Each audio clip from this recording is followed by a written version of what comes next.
Chris Pratt wasn't a big star when he was cast in Jurassic World, but when Guardians of the Galaxy came out, it made them all feel very smart for casting him in their movie. Chris Pratt said his natural instinct is to be a goofball, so the biggest challenge he faced was to be a serious action hero instead of a goofy one.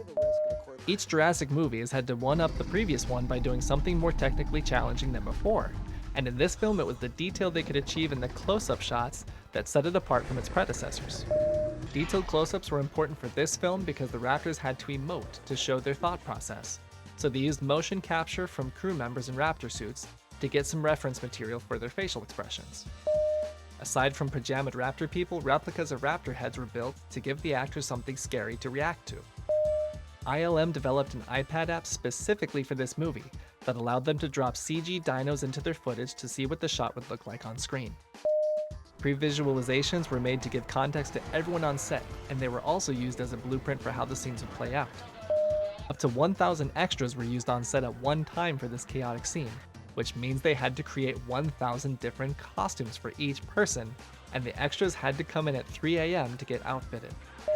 Katie McGrath, who played Zara, really was lifted up and dropped 30 feet for this shot. They also quickly attached the harness to her off-screen while the camera was focusing on the two young boys in the scene. When Chris Pratt fought a Dimorphodon, in real life he was fighting against a stuntman that was replaced by a Dimorphodon in post-production.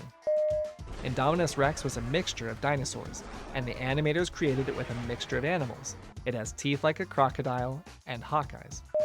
They filmed at the Honolulu Zoo for the petting zoo scene. They dressed up the area a little bit and had crew members dress in gray suits with kids riding on their backs.